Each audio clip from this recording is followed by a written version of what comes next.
Hello students, कैसे हैं आप सभी? होप सो अच्छे होंगे, स्वस्थ होंगे। तो स्टार्ट करते हैं हमारे प्रोबेबिलिटी का next topic and that is your Bayes theorem. अभी ये है क्या भाई? ठीक है, तो इसके लिए ना बहुत ही सिंपल सा टॉपिक है। पहले मैं बता दूं, जैसे टोटल प्रोबेबिलिटी निकालना सीखा था ना, कितना आसान हो गई थी चीज़ें, वैसा ही टॉपिक ये है।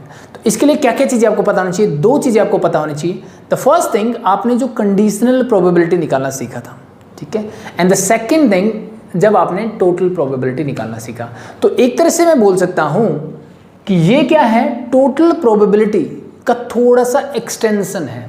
ठीक है, तो अब जो आपको क्वेश्चन मिलेंगे ना, उसमें क्या होगा, टोटल प्रोबेबिलिटी तक का पार्ट तो रहेगा ही रहेगा, उसके आगे आपसे छोटी सी चीज पूछी जाएगी, वो आपको बतानी है क्या होगी। ठीक है, तो मैं एक एक्सरसाइज 15.6 का फर्स्ट क्वेश्चन लेता हूं, उसको पढ़ते हैं, उसको सॉल्व करने की ट्राई करते हैं जितना हमने सीखा है उसके पॉइंट ऑफ व्यू से, और वहां से हम पता करते हैं भाई ये मेरी बेस थ्योरम होती क्या है। एक एग्जांपल लूंगा, बहुत ही आसान है, बहुत ही इजीली आपको समझ में आ जाएगा। ठीक है भाई, तो अब देखो, पहले क्वेश्चन ने क्या बोला है, an urn A contains 1 white and 6 red balls, ये तो क्लियर है। And urn B contains 4 white and 3 red balls, यहां तक भी कोई दिक्कत नहीं। 1 ball is drawn at random from one of the urn, मैंने एक बॉल निकाली भाई। ठीक है, वन ऑफ द अर्न मतलब सिलेक्ट किया मैंने, चाहे वो ए से निकालो बी से निकालो, वो सिलेक्शन के पॉइंट ऑफ व्यू से मैंने एक बॉल को बाहर निकाला। Is found to be white, और जो बॉल मैंने निकाली ना, वो मुझे कैसी मिली सर? वो मुझे मिली वाइट। वो कैसी मिली? वाइट बॉल मिली। तो यहां तक तो आप लास्ट क्लास में करते थे। अगर मैं यहां से आपसे पूछूं what is the probability of a white ball, it means we are talking about the total probability of a white ball, कि मैं अर्न ए को सिलेक्ट करूं तब वाइट बॉल की प्रोबेबिलिटी क्या होगी, प्लस अर्न बी को सिलेक्ट करूं तो वाइट बॉल की प्रोबेबिलिटी क्या होगी, दोनों को ऐड कर दो, you get the total probability. मैं उम्मीद करता हूं लास्ट लेक्चर आपने देखा है और उसके बारे में आप क्लियर हो। ठीक है, नहीं देखा तो देख लेना पहले। लेकिन यहां पे मेरे से क्या पूछा गया, उस बात को ध्यान से सुनो। अब find the probability that it was drawn from earn ए। भाई इसने क्या बोला कि मैंने एक बॉल निकाली, ठीक है, वो बॉल मुझे कैसी मिली? वाइट मिली। वो बॉल मुझे कैसी मिली? वाइट मिली। अब मुझे प्रोबेबिलिटी इस बात की बतानी है कि जो बॉल मैंने निकाली वो कहां से आई थी? अर्न ए से आई थी। कहां से आई थी भाई? इस अर्न से आई थी, यहां से मैंने वो बॉल निकाली थी जो वाइट थी। और कंडीशन क्या लगा दी यहां पे? अब ध्यान से देखो, we have to find the probability of urn A, लेकिन कंडीशन क्या है? सर मैंने जो बॉल निकाली वो कैसे निकली थी? वाइट। तो that is the condition. So we have to find this conditional probability, ये मेरे से पूछा गया है। ठीक है, अब मेरा आंसर होगा सर ये तो बहुत आसान है, कंडीशनल प्रोबेबिलिटी तो हमने पहले ही निकालना सीखा हुआ है। क्या चीज़ें समझ में आएगी? नहीं? एक बार फिर से मैं समझा देता हूँ कि क्या पूछा इसने। इसने बोला कि मेरे पास 2 अर्न है और मैंने रैंडमली एक बॉल निकाली।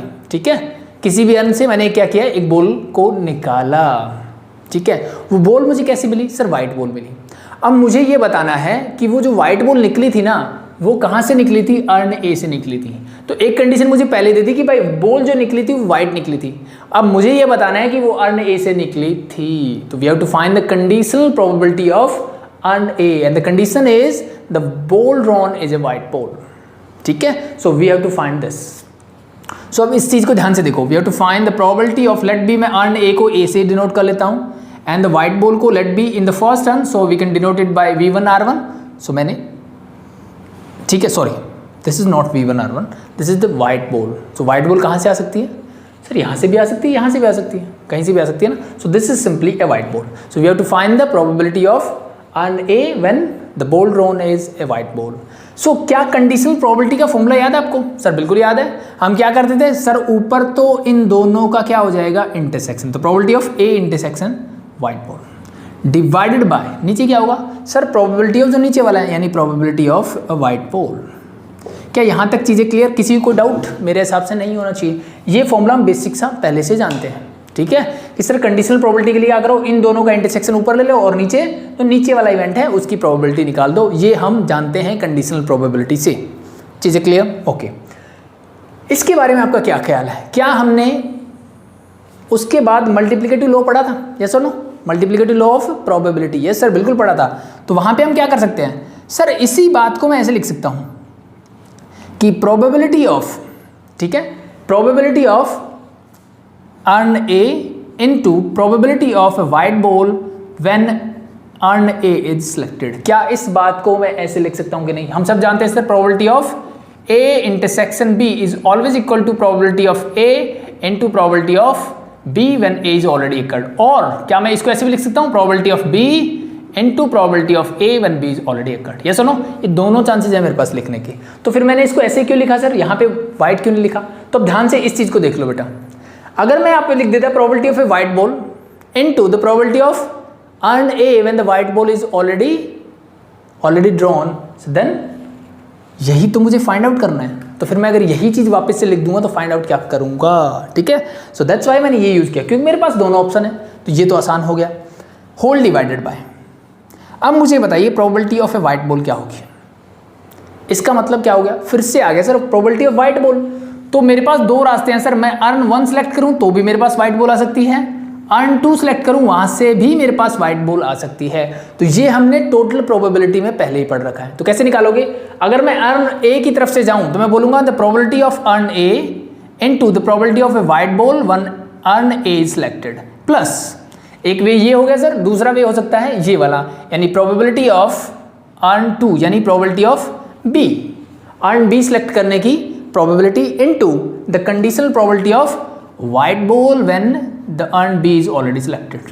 So this is your formula for the probability of A means earned A select होने की जब white ball मेरी ड्रा हुई। तो क्या चीज़ समझ में आई? So नीचे तो क्या आ रही है, जिसके बारे में उसने बोला उसकी टोटल प्रोबेबिलिटी मैंने निकाली बस। ऊपर क्या है ध्यान से देखो, ठीक है, ऊपर क्या है? कंडीशनल प्रोबेबिलिटी है, इसको उल्टा कर दो एक तरह से। यहाँ पे मैंने बोला मुझे फाइंड आउट करनी थी सर अर्न ए आने की जब व्हाइट बॉल ड्रॉ हो, मैंने यहाँ पे क्या लिख दिया? अर्न ए सिलेक्ट होने की प्रोबेबिलिटी इनटू व्हाइट बॉल आने की जब अर्न ए मेरा सिलेक्ट होगा। So that's is your Bayes theorem, we can say यही है मेरी बेस थ्योरम, ऐसे ही हम निकालेंगे। तो ऊपर क्या आ गया? ऊपर आ गया सर इन दोनों का इंटरसेक्शन, ठीक है, यानी क्या हो, अर्न ए भी सिलेक्ट हो और व्हाइट बॉल भी आए, और नीचे क्या है, व्हाइट बॉल आने की टोटल प्रोबेबिलिटी से मैंने इसको क्या कर दिया, डिवाइड कर दिया। That is your Bayes theorem. So अगर मेरे पास कोई भी इवेंट हो, नंबर ऑफ इवेंट, चाहे वो 10 हो 15 हो, डजंट मैटर, जितने भी हो, ठीक है, सो उस चीज के लिए अगर मैं इसको जनरलाइज करना चाहूँ फॉर्मूले को, तो मैं कैसे करूंगा? सो होप सो यहाँ तक चीजें क्लियर है, जस्ट हमें वैल्यूज पुट करनी है और हम इसको कैलकुलेट कर लेंगे। बट इस चीज को मैं समझ लेता हूँ एक बार फिर से, जनरल फॉर्मूला कि बेस थ्योरम जनरली मैं कैसे लिखूंगा। तो एज यूजुअल मैं सेम एग्जांपल लेता हूं जो हमने टोटल प्रोबेबिलिटी के केस में लिया था। तो यहाँ पे लेट बी मेरे पास इवेंट्स हैं, so let be it is E1, E2, E3 and so on up to En, ठीक है भाई।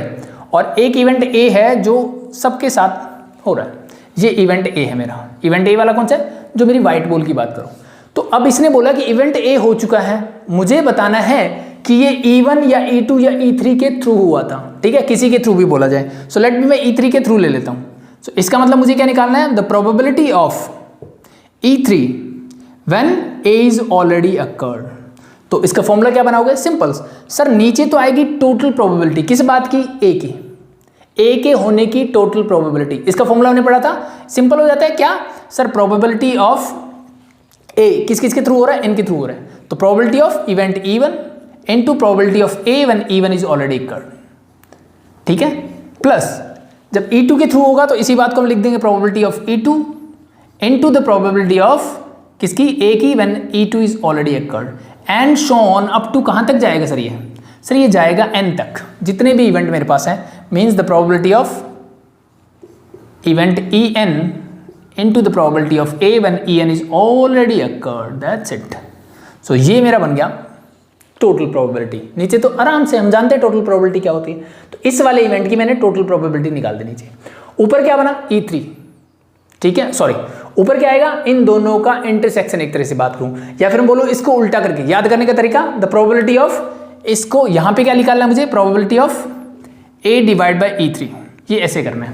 और जब E3 ये वाला जो नीचे आता है, ये यहां पे ऊपर लिख देते हैं हम उल्टा। सो this become your probability of क्या आएगा भाई? E3 into probability of A when E3 is already occurred, ठीक है। अब देखो नीचे वाले से में से ही मैंने एक चीज को उठा के ऊपर रखा है, तो तो इसके नेक्स्ट स्टेप यही आने वाला था, इसको उठा के मैंने ऊपर रख दिया, यानी इसके होने की प्रोबेबिलिटी तो फेवरेबल ये वाला है, बाकी टोटल हो गया। That's your Bayes theorem, that's simple. चीज़ें क्लियर कि नहीं? ठीक है। और हमेशा जब करने जाओ ना, चीज़ें समझ में ना आए तो इसको इस तरीके से ही लिखना कि भाई probability of A one white ball is already occurred, ठीक है, A one W is already occurred. So इस बात को मैं फिर इंटरसेक्शन की फॉर्म में, जैसा हमारा कंडीशनल प्रोबेबिलिटी का फॉर्मूला होता है वो लिख लेना। नीचे वाला मुझे समझ में आ जाएगा भाई व्हाइट बॉल आने की प्रोबेबिलिटी क्या है, मतलब मैं टोटल प्रोबेबिलिटी की बात कर रहा हूँ। ऊपर वाला क्या है, इंटरसेक्शन को मल्टीप्लिकेटिव लॉ में कन्वर्ट कर दो, बस मल्टीप्लिकेटिव लॉ की हेल्प से ऐसे लिख दो। That's your answer. So that's become your Bayes theorem and that is the general form of the Bayes theorem. Clear? Object is clear.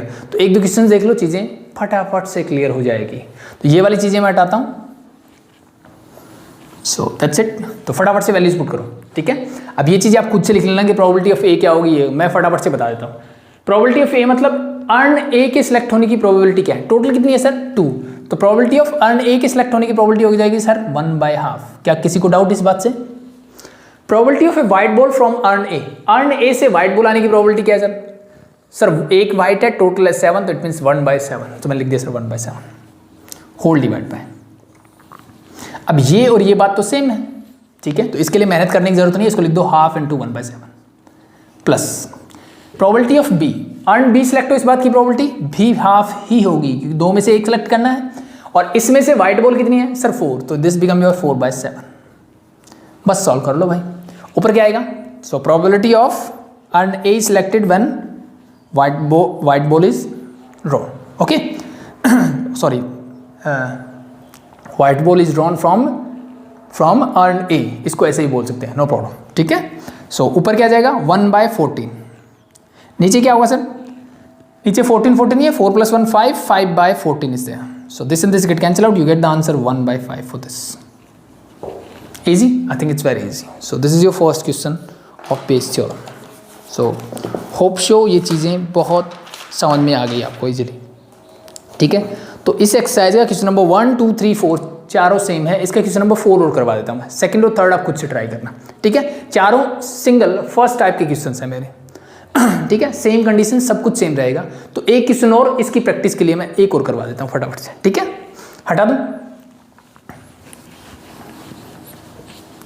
So hope so Bayes theorem अब clear है।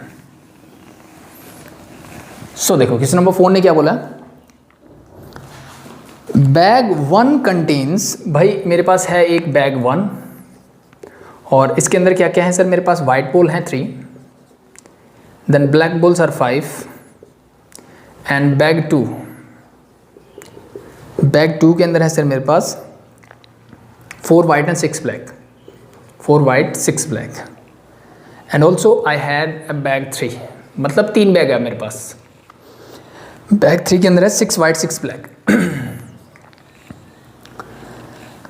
1 ball is drawn at random from one of the bag, भाई किसी भी एक bag में से मैंने एक बॉल निकाली and it is found to be white, again मुझे ये बॉल जो मिली वो क्या मिली सर, white ही मिली। बॉल कैसी मिली, white मिली।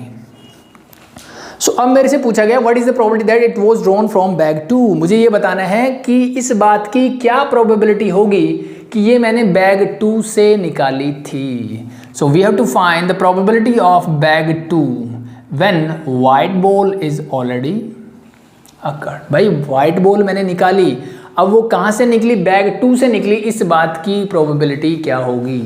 तो सेम तरीका मैंने बताया, इंटरसेक्शन का फॉर्मूला याद हो गया तो अच्छी बात है, नहीं हुआ तो इंटरसेक्शन कंडीशनल प्रोबेबिलिटी वाली चीज़ कर लो। कंडीशनल प्रोबेबिलिटी क्या बोलती है सर, ये बोलता है कि प्रोबेबिलिटी, अब पूछी क्या है, ये तो चीज़ समझ में आ गई ना, प्रोबेबिलिटी किस चीज़ की पूछी, इसने पूछी, एक बार फिर से मैं पढ़ देता हूँ, what is the probability that it was drawn from bag 2, मुझे इस बात की प्रोबेबिलिटी बतानी है कि जो व्हाइट बॉल मैंने निकाली वो बैग 2 से निकली थी, ठीक है। तो व्हाइट बॉल ऑलरेडी निकल चुकी है, मुझे बतानी है बैग 2 की प्रोबेबिलिटी, तो ये कंडीशनल प्रोबेबिलिटी होगी ना कि व्हाइट बॉल निकल चुकी है, बैग 2 से निकली, इस बात की प्रोबेबिलिटी बताओ। तो कैसे निकलेगी, इट्स वेरी सिंपल सर, ऊपर तो मैंने कर दिया बैग 2 इंटरसेक्शन व्हाइट बॉल, और नीचे क्या होता है सर, प्रोबेबिलिटी ऑफ जो नीचे वाला होता है व्हाइट बॉल, ये तो हम सब जानते हैं। तो probability of white ball it mean this is a total probability आ गई मेरी ये तो, ठीक है, व्हाइट बॉल की टोटल प्रोबेबिलिटी। ऊपर क्या है सर, इंटरसेक्शन को मैं कैसे लिख सकता हूँ सर, इसको लिखते हैं probability of bag 2 into probability of white ball when bag 2 is already selected divided by total probability of a white ball। Sir bag 1 से स्टार्ट हो जाओ, ठीक है। तो भाई पहले मैंने probability बैग 1 से निकाली और बैग 1 से white ball आए इस बात की probability निकाली, ठीक है, कंडीशनल probability प्लस अब मैंने सेलेक्ट कर ली सर बैग 2 और बैग 2 से white ball आएगी इस बात की probability लिख दी, ठीक है। ये फॉर्मूला लिख रहा हूँ, डायरेक्टली आप कर सकते हो, नो प्रॉब्लम। एंड देन मैं गया बैग 3 के अंदर और बैग 3 के अंदर मैं व्हाइट बॉल निकालूँ इस बात की प्रोबेबिलिटी मैंने लिख दी, that's it. So that is your total probability of a white ball and this is, ये क्या निकली मेरी, ये वाला काम, इंटरसेक्शन ऑफ कि व्हाइट बॉल आए और सेकंड बैग से आए इस बात की प्रोबेबिलिटी ये होगी। Just put the values and get your answer, ठीक है। तो ये अलग अलग निकाल लोगे। अब मेरे पास बैग कितने हैं सर, मेरे पास बैग है सर 3, तो मुझे बताइए बैग 1 सिलेक्ट होने की प्रोबेबिलिटी क्या होगी सर 1/3, बैग 2 1/3, बैग 3 1/3, ठीक है। और बैग 1 से व्हाइट बॉल आए इस बात की प्रोबेबिलिटी सर 3/8, बैग 2 से व्हाइट आने की प्रोबेबिलिटी 4/10, बैग 3 से 6/12, ठीक है। ये तो छोटी छोटी चीजें हैं जो हम जानते हैं। Just put the values and get your answer. Probability of bag 2 sir ये तो होगी 1/3, probability of a white ball from bag 2 sir 4/10 whole divide by probability of bag 1 it is again 1/3, हर बैग की प्रोबेबिलिटी तो 1/3 है। White ball from bag 1 it is 3/8 plus second का तो ये मैं पूरा लिख चुका हूं ऊपर, तो एज इट इज लिख दिया मैंने 1/3 into 4/10 plus the third bag 3 selection it is 1/3 and the white ball from bag 3 it is 6/12। Now solve it and you get your answer. So ऊपर मैं कुछ सॉल्व नहीं कर सकता, यहां लिख दूं the probability of the white ball is selected from the second bag is, ऊपर हो गया मेरे पास 4/30 is there whole divide by this, then this get cancel out, you get 1/8 plus 2 5s are, so this become your 2/15 and the last one is your 6 2s are, तो 1/6 is there, okay। so now LCM ले लो नीचे और solve करो। 4/30 whole divide by LCM क्या आएगा 15 6 and 8। अगर मैं बात करता हूँ 15 और 6 की, देन दिस बिकम 30 एंड 30 और 8 का देखो क्या आएगा 60 9 90 9 120 इट इज, या सो दिस इज 120 8 15 जा, सो दिस बिकम 15 प्लस 15 8 जा तो 16 प्लस 20, सबको ऊपर ले जाओ तो 4/30 as it is, this is into 120 हो जाएगा और whole divide by add them 30 31 51 is there, so this in this get cancel out 3 4 जा and this is 16 divide by 51, that's your answer. Easy, I think very easy, ठीक है। देखो calculations तो आसान ही है, कैलकुलेशंस तो बच्चों वाले काम है, कोई दिक्कत नहीं है, सिर्फ क्वेश्चंस को समझ लो and then everything is fine. तो होप शो चीज़ें क्लियर हो गई है, ठीक है। तो इस वे से करोगे तो कभी मार नहीं खाओगे क्वेश्चन में, दैट्स इट, ठीक है। तो hope show it is clear, बस इसी को हम बेस थ्योरम बोलते हैं। मतलब एक तरह से मैंने एक स्टैंडर्ड सेट कर दिया, भाई इस टाइप के अगर क्वेश्चन मिलते हैं मुझे बार बार मिलते हैं तो मैं इस टाइप के क्वेश्चंस को फटाफट से डायरेक्टली कर सकता हूँ, बट विद कॉन्सेप्ट भी अगर मैं करता हूँ तब भी मैं आराम से कर सकता हूँ। तो अब मूव करते हैं क्वेश्चन टाइप 2 क्वेश्चन की तरफ और मैं बात करता हूँ क्वेश्चन नंबर 5 की। अब देखो इसने क्या बोला, अ bag contains 3 red balls and 4 white balls. भाई एक बैग है मेरे पास, ठीक है, इसके अंदर क्या है सर मेरे पास वाइट बॉल तो है 4 and red balls are 3 red and 4 white balls are there, 2 balls are drawn one after other without replacement। अब मैंने यहां से कितनी बॉल निकाली सर 2 balls निकाली, मैंने क्या निकाली 2 balls यहां से निकाली। At random from the bag if the second ball drawn is given to be white। अब यहां से जो सेकंड बॉल मेरी निकली वो क्या है सर, वो मेरी व्हाइट बॉल है, वो क्या है मेरी व्हाइट बॉल है। What is the probability that the first ball drawn is also white? जो पहली बॉल निकली वो भी white है, इस बात की probability क्या होगी। तो ध्यान से देखो मेरे से पूछा गया what is the probability of a white ball in the first row given that in the second row it is a white ball, yes or no। इसे बोला ना कि मैंने 2 बॉल्स निकाली विदाउट रिप्लेसमेंट 1 by 1, ठीक है, पहले एक बॉल निकाली फिर दूसरी बॉल निकाली, ठीक है। और जो दूसरी बॉल है ना, वो मैंने बोल दिया कि वो वाइट है। दूसरी बॉल जो है वो क्या है सर, वो वाइट बॉल है। तो मुझे इस बात की प्रोबेबिलिटी बतानी है कि पहली भी वाइट बॉल ही थी, तो दूसरी निकल चुकी है, पहली मुझे वाइट बतानी है। So this conditional probability we have to find. So कैसे निकालोगे सर इसको, फिर से the probability of white 1 intersection white 2 whole divide by क्या होगा, probability of the second ball is white. बस ये सिंपल सा तरीका बन रहा है। सो ऊपर इंटरसेक्शन है, तो फिर से इसको मैं दोबारा से लिख लेता हूँ, probability of W1 divide by W2, ठीक है। मीन्स W1 लिखा मतलब फर्स्ट रो की बात कर रहा हूँ, 2 लिखा मतलब सेकंड रो की बात कर रहा हूँ। So that is equal to क्या होगा, इंटरसेक्शन को कैसे लिख सकता हूँ मैं, the probability of a white ball into the probability of W2 divide by W1, यानी ये मैंने लिखा the probability of first row में मेरी व्हाइट बॉल आए इनटू, जब फर्स्ट रो में व्हाइट बॉल आ चुकी है तो सेकंड में व्हाइट बॉल आने की प्रोबेबिलिटी क्या होगी, होल डिवाइडेड बाय। नीचे वाले की बात करते हैं, तो अब नीचे वाले में क्या है, ये बोल रहा है probability of a second white ball, कि भाई सेकंड जो बॉल आनी चाहिए वो व्हाइट आनी चाहिए। तो फर्स्ट क्या हो सकती है, कुछ भी हो सकती है। तो यहाँ पे क्या निकालनी है इसकी, टोटल प्रोबेबिलिटी। कैसे निकलेगी भाई, हो सकता है फर्स्ट क्या हो सकता है मेरी फर्स्ट बॉल जो हो व्हाइट हो, कोई दिक्कत नहीं है मुझे, तो सेकंड भी व्हाइट आने की प्रोबेबिलिटी क्या होगी। और मेरे पास एक और चांस है कि मे भी हो सकता है कि फर्स्ट बॉल जो हो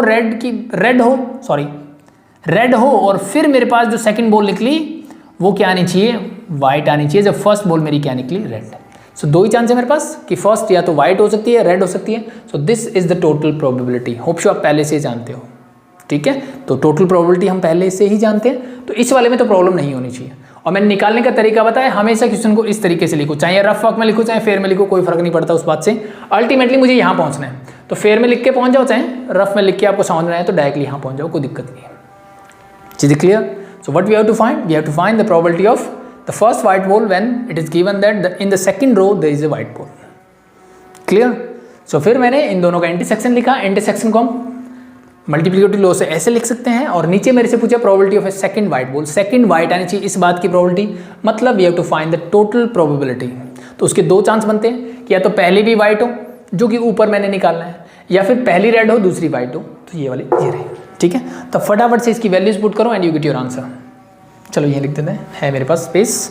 सो the probability of first is a white ball, भाई पहली व्हाइट बॉल थी, इस बात की टोटल कितनी है सर 7, व्हाइट कितनी है 4, तो दिस प्रोबेबिलिटी इज 4/7 इनटू। अब मुझे बताओ probability of second white ball when first is already A white ball. जब मैंने फर्स्ट को बाहर निकाला तो एक बॉल यहाँ से कम हो गई, तो व्हाइट कितनी बची सर 3 बची। क्यों, क्योंकि मैंने रिप्लेस नहीं किया, विदाउट रिप्लेसमेंट बोला गया है। सो अब मेरे पास कितनी बॉल्स हैं 3, व्हाइट कितनी है 3, तो सेकंड भी व्हाइट हो, इस बात की प्रोबेबिलिटी 3 क्या हो जाएगी 6, क्योंकि टोटल में भी तो एक कम हो गई। That's it, whole divide by. इसी बात को मैंने नीचे लिखा हुआ वापस से, तो ये तो एज इट इज आएगा 4/7 into 3/6। The next thing is पहली बॉल रेड हो, red 3 total 7, this probability is 3/7 into. अब मैंने एक बॉल कैसे निकाली, अब रेड निकाली सर, तो रेड बची मेरे पास 2, टोटल बची 6, तो नाउ सेकंड व्हाइट होनी चाहिए, तो this become 4/6 is there. So now solve this. अब नीचे देखो सेम है सब, तो इसको एज इट इज रखते हैं, ऊपर वालों को ऐड कर लो बस। ऊपर हो जाएगा 12 divide by 42 whole divide by 12 + 12 24 divide by 42। This and this get cancel out, 12 2 जा 24, you get answer is half. So the probability of the first is a white ball is half. It is given that the second is a white ball. तो ये मुझे पहले से given है कि second तो मेरी white ball है ही कंफर्म, तो पहली बॉल बतानी है कि ये भी white होगी, इस बात की कंडीशनल प्रोबेबिलिटी क्या होगी, that is half. तो that's your type 2 question in this exercise. So hope so it is clear. Number 6 क्या बोला इसने भाई, गिवन 3 आइडेंटिकल बॉक्सेस 1 2 and 3। मेरे पास 3 आइडेंटिकल बॉक्स है भाई, ठीक है। अब इसमें क्या क्या है, ईच कंटेन 2 कॉइन्स, हर एक के अंदर 2 कॉइन्स हैं। Sorry, in box 1 both coins are gold coin. भाई पहले बॉक्स के अंदर जो है 2 कॉइन है और दोनों ही कैसे हैं सर, गोल्ड कॉइन है। In box 2 both are silver coin, और दूसरे बॉक्स के अंदर दोनों क्या है, सिल्वर कॉइन है। And in the third box there is 1 gold and 1 silver. तीसरे में क्या है सर, एक गोल्ड है और एक क्या है, सिल्वर कॉइन है। A person choose a box at random and takes out a coin. समझ में आ गया? If the coin is of gold, what is the probability that the other coin in the box is also of gold. तो इसने क्या बोला भाई कि किसी आदमी ने रैंडमली एक बॉक्स को सिलेक्ट किया और वहां से एक कॉइन को निकाला, और वो जो कॉइन निकला वो था मेरा गोल्ड का कॉइन। कैसा था भाई? गोल्ड का कॉइन था। तो अब मुझे ये बात की प्रोबेबिलिटी बतानी है कि जो दूसरा कॉइन बॉक्स के अंदर रह गया वो भी मेरा गोल्ड का ही होगा। इस बात की प्रोबेबिलिटी बतानी है। तो एक तरीके से मैं अगर बात करूं तो मुझे बताना है प्रोबेबिलिटी ऑफ, किस बात की प्रोबेबिलिटी? सर कि पहला कॉइन जो मैंने निकाला वो मेरा गोल्ड का था, the first coin is of gold, and जो सेकंड कॉइन बचा और निकलेगा सेम बॉक्स से वो भी क्या होना चाहिए? गोल्ड का होना चाहिए। ये बात मुझे निकालनी है। तो अगर थोड़ा सा इस बात पे ध्यान दो तो ध्यान से समझ में आएगा कि ये बोल क्या रहा है। इसने बोला कि मैंने पहला कॉइन निकाला वो गोल्ड का था सर, ठीक है? तो मेरे पास चांसेस क्या क्या है? हो सकता है मैंने बॉक्स 3 सेलेक्ट किया हो या बॉक्स 1 सेलेक्ट किया हो, दो ही चांस है ना। पहला कॉइन गोल्ड का है, इस बात के दो ही चांस हो सकते हैं, या तो मैं यहां से निकाल सकती हूँ यहां से, क्योंकि यहां तो गोल्ड कॉइन है ही नहीं। ये सुनो, यस, पहली बात तो ये समझ में आ गई। अब दूसरी बात ये समझ में आई, सर पहला गोल्ड का कॉइन निकल चुका है, तो जब गोल्ड कॉइन एक मैंने निकाल लिया, तो अगर मैं यहाँ की बात करूँ तो ये गोल्ड कॉइन मैंने अगर बाहर निकाल लिया तो यहाँ क्या बचा सर? एक सिल्वर कॉइन ही बचा। तो मतलब मैं इसकी बात नहीं कर रहा, ठीक है? मैं बात कर रहा हूँ बॉक्स 1 के बारे में कि सर मेरा पहला कॉइन गोल्ड का था तो दूसरा कॉइन भी गोल्ड का होगा। इसका मतलब वो बॉक्स कौन सा था सर? बॉक्स 1 था। इसका मतलब मैं ये पूछना चाह रहा हूं कि what is the probability of that first coin is drawn from box 1। मैं ये इस बात का मतलब अल्टीमेटली यही है कि मेरा पहला सिक्का जो निकला वो गोल्ड का था, अब दूसरा सिक्का जो बॉक्स में बचा है वो गोल्ड का होगा। तो वो कहाँ पॉसिबल है? वो सिर्फ बॉक्स 1 में पॉसिबल है। इट मीन्स हमें फाइंड आउट करना है कि पहला सिक्का जो मैंने निकाला वो बॉक्स 1 से निकला था, इस बात की प्रोबेबिलिटी क्या होगी। होप शो ये चीज़ें क्लियर हो गई। मैं क्या पूछना चाह रहा हूँ कि एक सिक्का गोल्ड का है सर, दूसरा सिक्का भी गोल्ड का हो, इस बात की प्रोबेबिलिटी, तो वो कहाँ पॉसिबल है? सिर्फ बॉक्स 1 के अंदर पॉसिबल है, क्योंकि यही सिर्फ 2 गोल्ड के कॉइन है। That's it. So that's why इस बात को लिखने का तरीका ये भी है कि we have to find the probability of the gold coin और the first coin withdraw from box 1। ठीक है, कि पहला कॉइन जो मैंने गोल्ड का निकाला वो कहाँ से निकला था? बॉक्स 1 से निकला था। इस बात की प्रोबेबिलिटी मुझे बताओ। इजी हो गया ना? ठीक है, तो थोड़ा सा झोल था यहाँ पे, उस चीज़ को समझना था। तो अब नीचे तो क्या होगा सर? नीचे तो मेरे पास गोल्ड कॉइन की, ऊपर क्या होगा? इन दोनों का इंटरसेक्शन, मतलब probability of box 1 intersection G1। मुझे ऊपर तो ये लिखना है, और इसी बात को, ठीक है, मल्टीप्लिकेटिव लॉ से मैं कैसे लिखूंगा? The probability of box 1 into the probability of a gold coin when box 1 is selected। नीचे क्या आएगा सर? गोल्ड कॉइन आने की टोटल प्रोबेबिलिटी कहाँ से आ सकती है सर? पहला बॉक्स सेलेक्ट करूँ या तो मैं, और वहां से मैं गोल्ड कॉइन निकालूं, यानी जो ऊपर बात लिखी वही मैंने नीचे लिख दी। या दूसरा हो सकता है कि मैं दूसरा बॉक्स सेलेक्ट करूं और वहां से गोल्ड कॉइन निकालने की प्रोबेबिलिटी लिखूं। एंड तीसरा मेरा ये हो सकता है कि थर्ड बॉक्स सेलेक्ट करूं और वहां से गोल्ड कॉइन मैं निकालूं। तो ये 3 ही केसेस बन सकते हैं, येस और नो। किसी को दिक्कत है तो बताओ। यही होगी टोटल प्रोबेबिलिटी, येस और नो? यस, बस वैल्यूज पुट करो and you get your answer. ठीक है, अगर मैं इसी में ये करता ना तो आपको यहाँ पे क्या मिलता? Probability of G2 into probability of G1 divide by G2। ठीक है, तो अब इस चीज को भी ध्यान से समझ लो। सेकंड गोल्ड कॉइन होने की प्रोबेबिलिटी मेरे से पूछी गई है। ठीक है, कि दूसरा कॉइन जो बॉक्स में पड़ा है वो गोल्ड का कॉइन है, इस बात की प्रोबेबिलिटी क्या है? सर मैंने एक जब निकाल लिया गोल्ड का तो सिर्फ यही बच सकता है ना, तो अल्टीमेटली बॉक्स 1 को सिलेक्ट कर लो या फिर दूसरे गोल्ड कॉइन की बात कर लो, वो दोनों बातें एक ही है, इसलिए मैंने ऐसे लिखा। और अब मेरे लिए चीजें बहुत आसान हो गई है। ठीक है, जस्ट पुट द वैल्यूज। भाई 3 बॉक्स हैं तो हर बॉक्स के आने की प्रोबेबिलिटी क्या होगी? 1/3। गोल्ड कॉइन आए फर्स्ट से, उसकी प्रोबेबिलिटी क्या है सर? 2 गोल्ड कॉइन है और दोनों में से 2 सिलेक्ट करने हैं। दिस इज, तो ये तो सेम है 1/3 into 2/2 plus probability of second box select होने की प्रोबेबिलिटी सर 1/3। और यहां से गोल्ड कॉइन आने की प्रोबेबिलिटी क्या है सर? यहां तो गोल्ड कॉइन है ही नहीं, तो मतलब this is an impossible event, so total coins are 2, this is 0/2।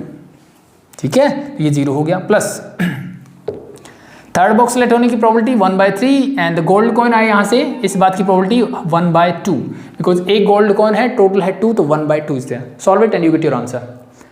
So this and this get cancel out. Okay, ये 0 हो गया पूरा बस। सो ऊपर बचा सिर्फ मेरे पास 1/3, नीचे क्या बचा सर 1/3 प्लस 1/6। एलसीएम आएगा 6 तो ये हो जाएगा 3/6 मतलब हाफ, तो ऊपर जाएगा तो क्या आ जाएगा 2/3। That's your answer. This is the probability. Hope so it is clear. Easy, थोड़ा सा घुमाव था but I think it's easy. ठीक, क्वेश्चन नंबर 7, 9 और 10 आप खुद से करेंगे। क्वेश्चन नंबर 8 और 11 सेम है, तो क्वेश्चन नंबर 8 मैं एक करवा देता हूँ, दूसरा आप कर लेना। ठीक है, दोनों सेम है, एज है। तो क्वेश्चन नंबर 8 देखिए क्या बोला इसने। In a factory which manufactures bolts, machine A B C manufacture respectively 30%, 50% and 20% of the bolts. भाई एक फैक्ट्री में मेरे पास 3 मशीनें हैं ए बी सी, और वहाँ क्या बनते हैं सर बोल्ट बनते हैं। तो मशीन ए जो है वो टोटल बोल्ट्स का 30%, बी जो है वो 50% और सी जो है वो 20% मैन्युफैक्चर करती है। पहली बात तो ये है। तो इतनी इन्फॉर्मेशन से आप क्या समझे, पहली बात तो ये समझ में आनी चाहिए भाई ये मशीन जो है टोटल का 30% बनाती है, मतलब आउट ऑफ 100 मैन्युफैक्चर्ड 30, मतलब मैं बोल सकता हूँ कि the probability of the bolt is manufactured by machine A is 30/100 simply, and in this case the probability of that it is manufactured by machine B is 50/100 and it is manufactured by machine C is 20/100 simply। ये तो बहुत basic सी चीज़ है जो हमें पता होनी चाहिए। Simple है, इजी है। ओके, सो फिर आगे इसने बोला ऑफ देयर आउटपुट, जितने वो आउटपुट दे रहे हैं, मतलब जैसे ये 30% बना रहा है तो इस आउटपुट का, इस 30% का of their outputs 3, 4 and 1% respectively are defective bolts। भाई जो आउटपुट वो दे रहे हैं ना उसका कितना कितना है, दैट इज 3, 4 and 1%, कि इसकी आउटपुट का 3% जो है वो डिफेक्टिव है, इसका 4% और इसका 1% जो है वो डिफेक्टिव है। यही बोला है भाई 3, 4, 1। ओके, सो इसकी आउटपुट का मतलब ये बोल रहा है कि this is the probability of defective bolt when manufactured by machine A is 3% means 3/100 simply we can say, and the probability of the bolt is defective but manufactured by machine B is 4% means 4/100, and similarly when it is manufactured by machine C it is 1% means 1/100 is there। so ये चीज़ें मुझे given है, तो hope show यहाँ तक चीज़ें clear समझ में आ गई। अब इसने पूछा क्या है उस पर चलते हैं। At the end of a day a bolt is drawn at random and is found defective, what is the probability that the defective bolt has been produced? sorry मैंने दूसरा पढ़ लिया। at random ये तो सेम है कि a bolt is drawn at random from the product and is found to be defective, find the probability that this is not manufactured by machine B। अब ध्यान से सुनो कि जो मैंने बोल्ट निकाला वो डिफेक्टिव है, बट मुझे इस बात की प्रोबेबिलिटी बतानी है कि वो मशीन B से मैन्युफैक्चर नहीं हुआ है, not manufactured by B and given that it is already defective. भाई बोल्ट मैंने निकाला वो डिफेक्टिव है, बट मुझे इस बात की प्रोबेबिलिटी बतानी है कि वो मशीन मशीन B से मैन्युफैक्चर नहीं हुआ है। इसका मतलब क्या है? इसका सीधा सा मतलब ये है कि मैं इस बात को ऐसे बोल सकता हूं कि probability of it is manufactured by machine A or C and it is given that it is defective। क्या सुनो, क्या इन दोनों बातों में कोई डिफरेंस है कि नहीं है? सर कोई डिफरेंस नहीं है। बोलने का मतलब एक है भाई B से नहीं बना तो मतलब या तो A से बना या C से बना, यही तो बात है। तो इस बात को आप ऐसे लिख सकते हो, इस बात को आप ऐसे भी लिख सकते हो। तो इस क्वेश्चन को करने के मेथड भी मेरे पास 2 है, मैं इसको 2 तरीके से कर सकता हूँ। ठीक है, पहला मेथड क्या है जो मैंने यहाँ लिख दिया है, ऐसे करते हैं, फिर दूसरा भी सीखते हैं कैसे करना है। तो इस बात को मैं कैसे लिखूँ बताइए, this is A union C divide by defective. तो इसको मैं सिंपल लिख सकता हूँ इज इक्वल टू, अब देखो जब कंडीशनल प्रोबेबिलिटी होती है तो नीचे तो टोटल प्रोबेबिलिटी आती है, तो इसको बार बार लिखने की जरूरत नहीं, मुझे निकालनी है प्रोबेबिलिटी ऑफ डिफेक्टिव बोल्ट। तो ये तो हो गई डिफेक्टिव बोल्ट की टोटल प्रोबेबिलिटी जो आप आराम से निकाल सकते हो। अब बात आती है ऊपर, अब ऊपर नॉर्मली हमें एक ही इवेंट मिलता है, या तो ए मिलता था या बी मिलता था या सी मिलता था। अब मेरे पास है ए यूनियन सी, ठीक है। तो इसको कंसीडर करो। देखो हम जानते हैं कि probability of A union C is equal to होती है probability of A plus probability of C. लेकिन ऐसा कब होता है? जब ए और सी जो हो म्यूचुअली एक्सक्लूसिव इवेंट हो, मतलब उन दोनों के बीच में कुछ भी कॉमन नहीं होना चाहिए, उसका इंटरसेक्शन क्या होना चाहिए? फाई होना चाहिए। तो कि यहाँ पे ऐसा दिख रहा है आपको, ए और सी के बारे में क्या ख्याल है आपका? सर ए और सी दो अलग अलग मशीनें हैं, इनके बीच में कुछ भी कॉमन नहीं है। दो बॉक्स ले लो, दो बैग ले लो, दो मशीनें ले लो, कुछ भी ले लो, ये सारे क्या होते हैं? म्यूचुअली एक्सक्लूसिव इवेंट्स होते हैं। और जब भी आप टोटल प्रोबेबिलिटी के क्वेश्चंस या बेस थ्योरम के क्वेश्चंस देखोगे तो आपकी ये कंडीशंस होती हैं कि मेरे इवेंट कैसे होने चाहिए? म्यूचुअली एक्सक्लूसिव होने चाहिए, डिसजॉइंट होने चाहिए, एग्जॉस्टिव इवेंट होने चाहिए, सबकी प्रोबेबिलिटी का सम क्या होना चाहिए? 1 होना चाहिए। ये कंडीशंस है मेरी, ठीक है। तो it is always be like that, ये मुझे ऐसा ही मिलेगा। पहली बात तो ये चीज़ें क्लियर। दूसरी चीज़, और प्रैक्टिकली समझ भी रहे हो भाई, मशीन ये अलग बना रही है, ये अलग बना रही है, इन दोनों के बीच में क्या तालमेल है? कुछ भी इंटरसेक्शन नहीं है इनके बीच में, ठीक है। दूसरी चीज़, अगर मैं यहाँ पे लिख दूँ divide by D, so this become your probability of A when D is already given plus probability of see when D is already given. तो इस बात को मैं ऐसे भी लिख सकता हूँ, ठीक है। That's it. Clear? Hope it is clear. नहीं क्लियर है तो मैं इसका दूसरा मेथड भी बताऊंगा, टेंशन मत लो, ठीक है। सो फटाफट से निकाल दो। ऊपर वाली प्रोबेबिलिटी क्या होगी? Probability of A when D is already occurred. तो इस बात की कंडीशनल प्रोबेबिलिटी कैसे लिखोगे? Sir probability of A into probability of D when A is already occurred. क्या इस बात को मैं ऐसे लिख सकता हूँ? जैसे सुनो, यस, ये तुमने सीखा हुआ है। इसी बात को लिखने का तरीका देख रहा हूं मैं, ठीक है, क्योंकि हम इंटरसेक्शन लिखेंगे दोनों का ऊपर, दोनों के इंटरसेक्शन को मैंने ऐसे चेंज कर दिया, ठीक है। Plus the probability of C into probability of D when C is already occurred. देखो मैंने यही बात बोली है अल्टीमेटली कि ए और सी से डिफेक्टिव हो, तो या तो ए से डिफेक्टिव या सी से डिफेक्टिव। That's it. डिफेक्टिव हो और ए से मैन्युफैक्चर हो, डिफेक्टिव हो और सी से मैन्युफैक्चर हो, इन दोनों बातों को मैंने यहाँ पे लिख दिया है सिंपली। चीज़ें क्लियर? नीचे मेरे पास क्या आएगा? सर नीचे तो टोटल प्रोबेबिलिटी ही आएगी। किस इवेंट की? डिफेक्टिव होने की। तो फटाफट से बस वैल्यूज पुट करो and you get your answer. The probability of A, मतलब मशीन ए से मैन्युफैक्चर हुआ है, बोल्ट इस बात की प्रोबेबिलिटी मैंने निकाली, तो इसको सिंप्लीफाई करो, ये बन जाएगा 3/10। सो मैंने लिख दिया sir 3/10। Probability of a defective bolt from machine A, भाई मशीन ए से और डिफेक्टिव होना चाहिए, मशीन ए से डिफेक्टिव आने की प्रोबेबिलिटी है सर 3/100 प्लस सी सिलेक्ट होने की प्रोबेबिलिटी, सर इसको सिंप्लीफाई करेंगे तो ये हो जाएगा 2 5 10, तो मीन्स 1/5 इनटू डिफेक्टिव हो तो 1/100 होल डिवाइड बाय। तो दो चीज़ें तो एज इट इज आनी है टोटल प्रोबेबिलिटी में। डिफेक्टिव ए से आएगा, इस बात की probability 3/10 into 3/100 plus this is 1/5 into 1/100। बच क्या गया सर? मशीन बी की बात बच गई। तो बी की प्रोबेबिलिटी क्या होगी सर? ये हो जाएगी 1/2 मीन्स हाफ, और यहाँ से डिफेक्टिव हो इस बात की प्रोबेबिलिटी 1/25। 4/100 मीन्स 1/25।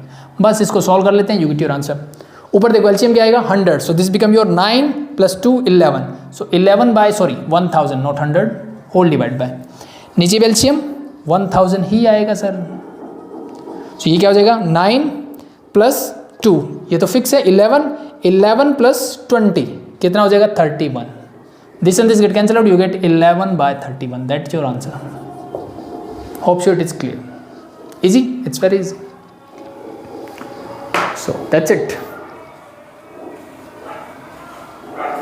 ठीक है भाई, हो जाएगा, होप सो हो जाएगा। आगे बढ़े। सो ये था मेरा फर्स्ट मेथड इस क्वेश्चन को करने का। अब बात करते हैं सेकंड मेथड के बारे में, ठीक है। सेकंड आप क्या कर सकते हो इसमें, ध्यान से देखो। अब नॉट बी के बजाय मैं एक काम कर लूँ, यहाँ पे अगर मैं यहाँ से सिर्फ प्रोबेबिलिटी निकाल लेता हूँ कि it is selected from B when it is defective. क्या इस बात की प्रोबेबिलिटी आप निकाल सकते हो जल्दी?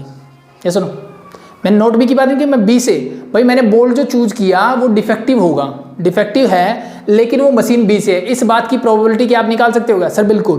तो नीचे क्या आएगा सर? नीचे तो ये टोटल प्रोबेबिलिटी आएगी, मतलब 31 डिवाइड बाय 1000। यहाँ तक तो कोई दिक्कत नहीं है सर। ऊपर क्या होगा? ऊपर होगा सर बोल्ट बी की बात कर रहा हूँ मैं, तो प्रोबेबिलिटी ऑफ मशीन बी के सिलेक्ट होने की प्रोबेबिलिटी क्या है सर? हाफ इनटू यहाँ से डिफेक्टिव बोल दो इस बात की 1/25, बस इसको सॉल्व कर लो। ऊपर क्या आएगा 1/50, तो ऊपर लेके जाओ 1/50 इनटू ये ऊपर जाएगा तो क्या हो जाएगा 1000 डिवाइड बाय 31, सॉल्व करो। सो this become 20, so this become 20/31। तो ये किस बात की प्रोबेबिलिटी आ गई कि भाई जो बोल्ट डिफेक्टिव था वो मशीन बी से प्रोड्यूस हुआ है। मुझे क्या चाहिए, प्रोबेबिलिटी ऑफ नॉट बी। भाई बी की प्रोबेबिलिटी है तो नॉट बी कैसे आएगा 1 minus probability of the bolt is defective. ठीक है, ये माइनस कर दो तो 1 माइनस 20/31 क्या आएगा सर, इट इज 11/31। वही आंसर है जो पहले आया था। That's it. ठीक है भाई, hope so it is clear. So हो जाएगा आई थिंक।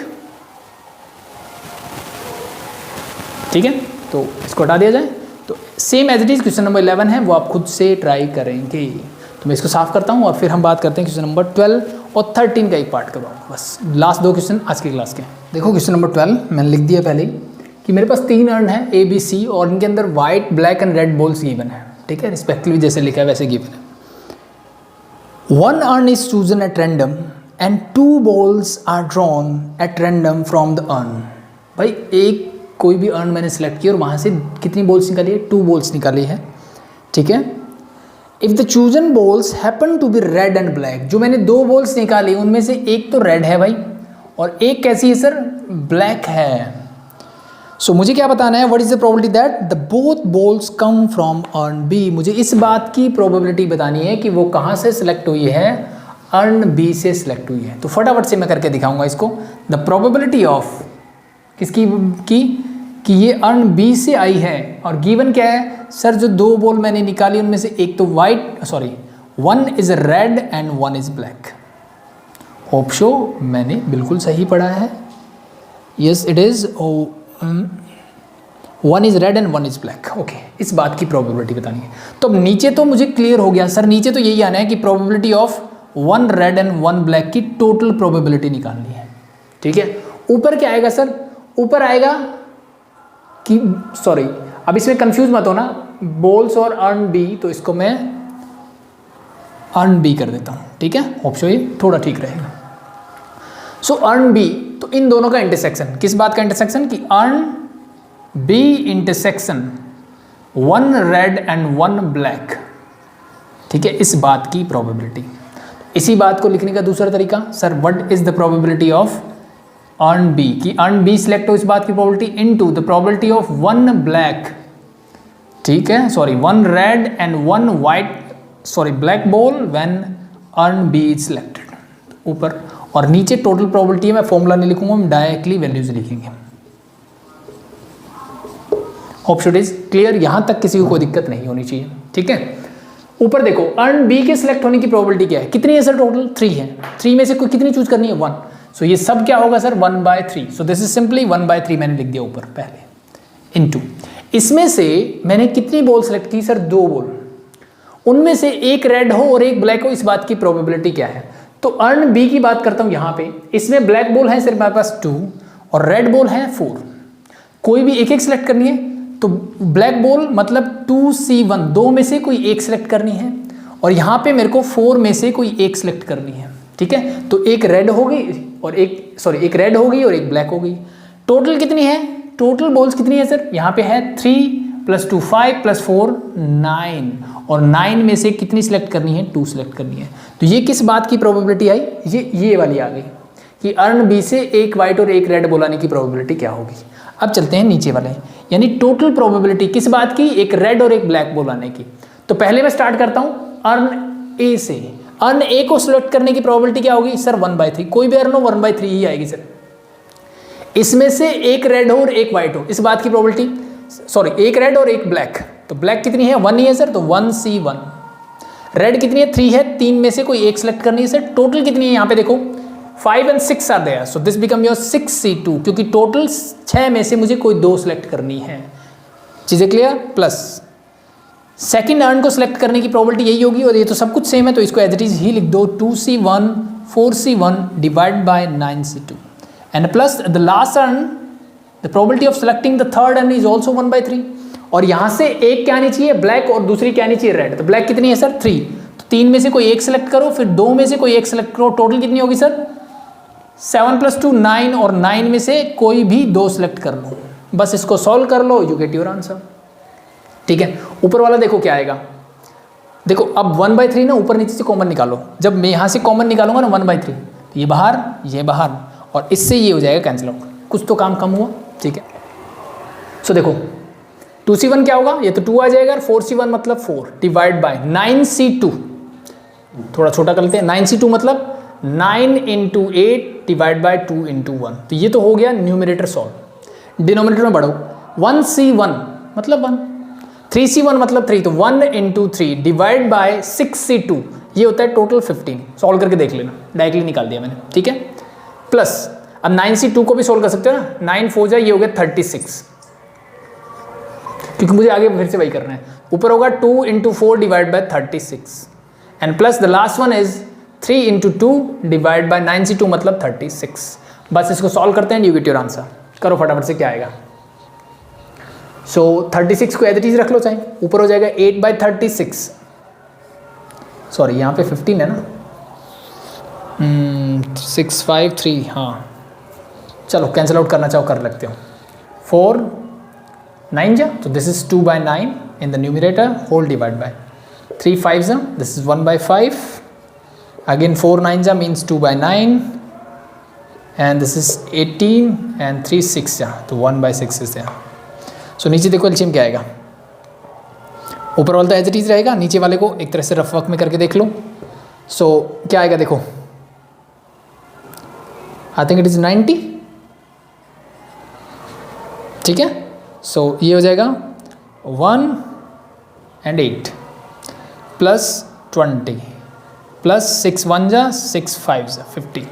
सॉल्व करो, दिस इज 2/9 × ये जब ऊपर जाएगा 90 तो ऊपर चला जाएगा, होल डिवाइड बाय, इन सबको ऐड करो, 20 30 40 and 53, this is on 10, so this is 20 divide by 53, that's your answer. देखो कैलकुलेशंस तो कर सकते हो, जो चीज़ें समझ में आ गई तो।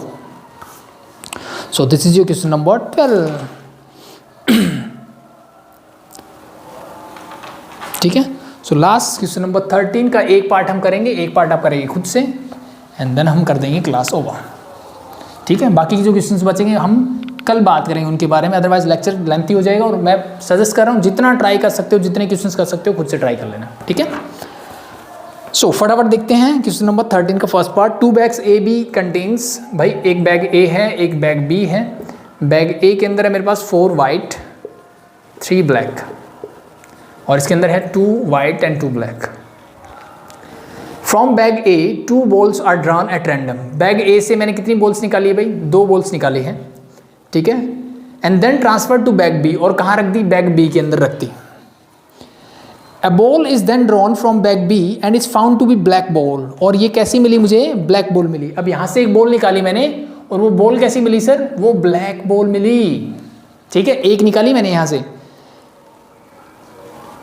What is the probability that the transferred ball were 1 white and 1 black? तो मुझे क्या बोला गया है, मुझे निकालनी है प्रोबेबिलिटी कि मैंने यहाँ से जो 2 बॉल ट्रांसफर की थी ना, इनमें से एक तो ब्लैक थी और एक क्या थी सर, वाइट थी। और गिवन क्या है, यहाँ से जो बॉल मैंने निकाली दूसरी वो क्या थी, मेरी ब्लैक थी। तो इसको मैं B2 से डिनोट कर लेता हूँ। ठीक है, वैसे तो ईजी है। सो नीचे तो क्या आएगा सर, नीचे तो आएगा total probability that in the second row the ball drawn is black. ऊपर क्या आएगा, इन दोनों का इंटरसेक्शन। ठीक है, यानी probability of 1 black and 1 white in the first row, intersection the black ball in the second row. और इसी बात को लिखने का दूसरा तरीका, the probability of 1 black and 1 white into the probability of B2 when the first row is 1 white and 1 black, whole divided by. नीचे total probability मैं लिखूंगा नहीं, डायरेक्टली हम वैल्यूज पुट करेंगे। ठीक है, तो पहले बताओ the probability of 1 white and 1 black in the first. जब मैंने यहां से 2 बॉल निकाली थी, उसमें से एक क्या आनी चाहिए, एक आनी चाहिए मेरी ब्लैक और एक आनी चाहिए वाइट। तो 4 में से कोई एक आनी चाहिए और 3 में से भी कोई एक आनी चाहिए। टोटल कितनी है, 2, और टोटल कितनी है 7, जो 7C2। तो this is the probability of 1 white and 1 black ball from the first bag. चीजें clear, hope so it is clear. Into probability of black ball in the second row. तो अब जब मैंने एक वाइट और एक ब्लैक निकाली तो यहाँ पे एक वाइट बढ़ गई और एक ब्लैक, मतलब ये होगी 3 एंड ये भी 3, टोटल होगी सर 6। ठीक है, तो ब्लैक बॉल की प्रोबेबिलिटी क्या होगी सर, ब्लैक होगी 3, टोटल कितनी है 6, तो 3/6 is there, whole divided by. ठीक है, तो एक तो तरीका यही एज इट इज लिखना है मुझे कि भाई सेकंड में टोटल प्रोबेबिलिटी कैसे निकालोगे, टोटल प्रोबेबिलिटी के कितने चांसेस है, ध्यान से देखो इसको। भाई मेरे पास वाइट बॉल है और ब्लैक बॉल है, ठीक है, कितनी है 4 और 3। तो मेरे पास ये केसेस बन सकती है कि 2 बॉल मैंने निकाली, वो हो सकता है दोनों वाइट हो, वो हो सकता है दोनों ही ब्लैक हो, और पॉसिबिलिटीज ये है सर एक वाइट हो और एक ब्लैक हो। ये 3 कंडीशन बन सकती है कि नहीं बन सकती टोटल प्रोबेबिलिटी में, सर बिल्कुल बन सकती है। तो जब ये वाला केस होगा तो वहां पे क्या होगा सर, वाइट बॉल हो जाएगी 4 और ब्लैक रहेगी 2 ही, मतलब टोटल 6 बॉल्स हो जाएगी। तो यहां से ब्लैक बॉल आने की प्रोबेबिलिटी क्या होगी सर, ब्लैक कितनी रही 2, तो दिस बिकम 2/6। चीजें clear. In the second row एक वाइट और एक ब्लैक होगी तो ये तो हमने अभी निकाली सर, ये हो जाएगी 3/6, एक एक दोनों बढ़ जाएगी। और जब दोनों ब्लैक होगी तो ब्लैक हो जाएगी 4, टोटल 6 मीन्स 4/6। तो होप से चीजें क्लियर हुई। दोनों ब्लैक उधर गई तो ब्लैक में 2 ऐड हो गया, ब्लैक होगी 4, व्हाइट बची 2, दैट्स इट। सो बस ये निकालना है फटाफट से, मल्टीप्लाई करते जाओ फटाफट से। दोनों व्हाइट आने की प्रोबेबिलिटी बताओ पहले तो मुझे, दोनों व्हाइट आने की प्रोबेबिलिटी क्या होगी सर, व्हाइट है टोटल 4, तो 4C2 और टोटल कितनी है सर 7C2, ये आ गई व्हाइट आने की प्रोबेबिलिटी। इनटू इसी में ब्लैक आने की प्रोबेबिलिटी सर 2/6 प्लस एक वाइट एक ब्लैक, तो ये तो पूरा काम ऊपर कर चुके, तो इसको एज इट इज लिख दो 4C1 into 3C1 whole divide by 7C2 plus sorry into, अब यहाँ से ब्लैक आने की प्रोबेबिलिटी ये 3/6 as it is plus last thing, जब दोनों ब्लैक हो, दोनों ब्लैक आने की प्रोबेबिलिटी क्या है सर, 3 ब्लैक है, 3 में से कोई 2 सेलेक्ट कर लूँ और टोटल 7 में से कोई 2 सेलेक्ट कर लूँ।